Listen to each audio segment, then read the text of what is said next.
Langit sore itu menggantung pucat di atas gedung rumah sakit yang berlantai 4. Pelang besar bertuliskan Rumah Sakit Cahaya Medika berdiri di depan, huruf-hurufnya mulai kusam dimakan waktu.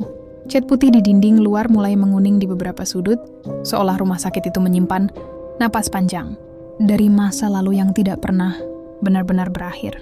Nadia turun dari mobil dinas dengan tas, selempang berisi dokumen dan seragam cadangan. Udara sore terasa dingin meski matahari belum sepenuhnya tenggelam. Ia menarik napas dalam menatap sejenak bangunan itu. Rumah sakit ini kelihatannya lebih tua dari yang aku kira. Gumamnya pelan sebelum melangkah masuk ke lobi. Begitu pintu otomatis terbuka, aroma antiseptik langsung menyerbu hidungnya. Tajam, bersih, dan agak menusuk. Lorong utama tampak panjang, dipenuhi langkah orang lalu lalang. Pasien, keluarga pasien, dan beberapa perawat yang mengenakan seragam biru muda. Di meja resepsionis, seorang perempuan berwajah ramah menyapanya. "Kamu pasti Nadia, perawat baru dari RSU Bina Kasih, ya?" "Iya, betul. Saya dijadwalkan mulai tugas hari ini," jawab Nadia sambil tersenyum sopan.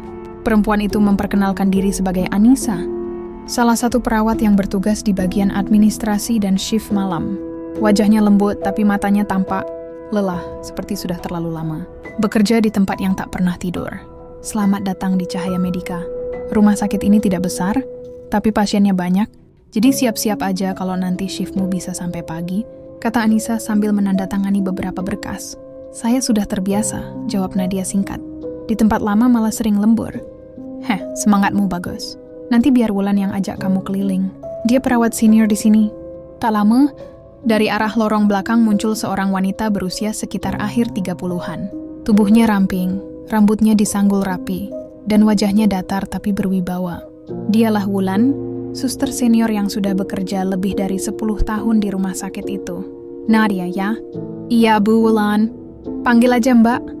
Ayo aku tunjukkan ruangan-ruangannya dulu, biar kamu nggak bingung kalau mulai jaga malam nanti." Nadia mengangguk, lalu mengikuti Wulan melewati lorong panjang yang bercabang ke berbagai arah.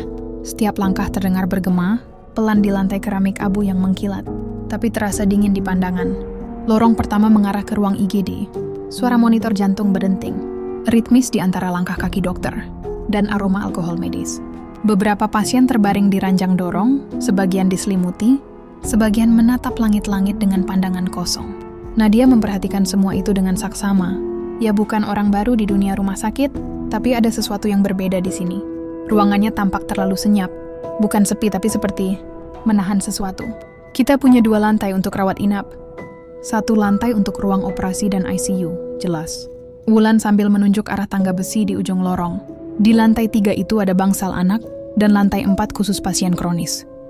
"Bangsalnya semua terisi?" tanya Nadia. "Hampir. Cuma ada 1 yang kosong. Tapi itu nanti aja."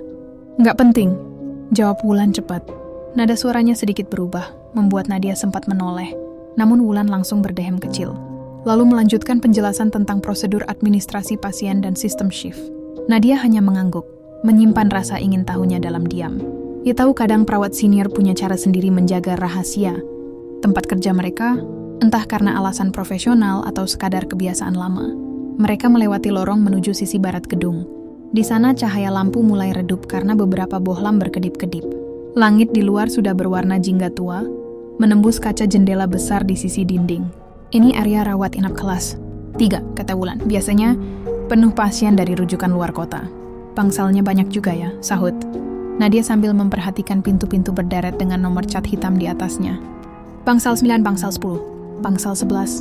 Langkah mereka terus berlanjut sampai tiba di ujung lorong. Lampu di situ lebih redup dan cat dinding mulai mengelupas di beberapa titik. Sebuah pintu besi berdiri di sana, agak berbeda dari pintu bangsal lainnya. Di atas pintu itu tertera angka 13 dengan cat pudar, yang membuat Nadia berhenti bukan karena nomornya, tapi karena gembok besar yang menggantung di pintu itu. "Kok ini dikunci?" tanyanya spontan. Wulan berhenti sejenak lalu tersenyum kecil. "Oh itu, bangsal lama. Sudah nggak dipakai. Rusak? Bisa dibilang begitu.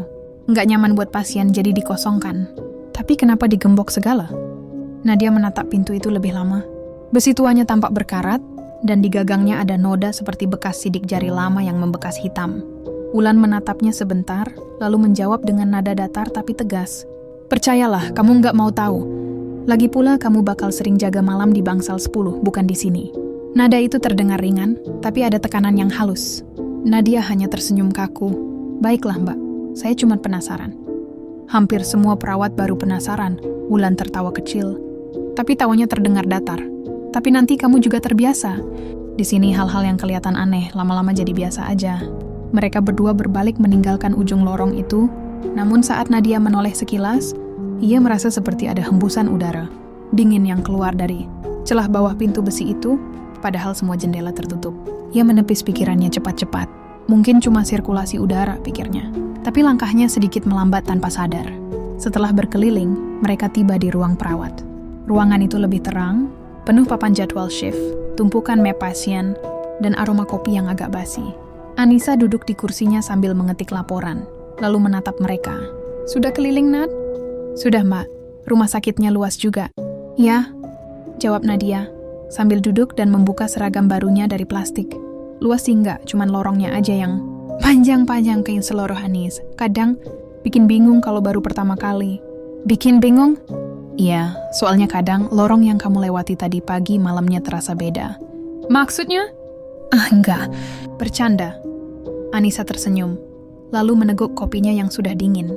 Wulan melirik Anissa sekilas, memberi isyarat halus agar tak bicara sembarangan. Anissa hanya mengangkat bahu lalu kembali ke komputernya.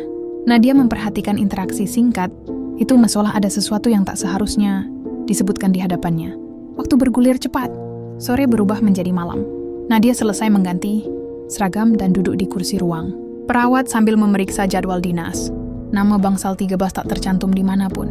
Padahal jika benar ruangan itu hanya rusak, seharusnya ada catatan pemeliharaan.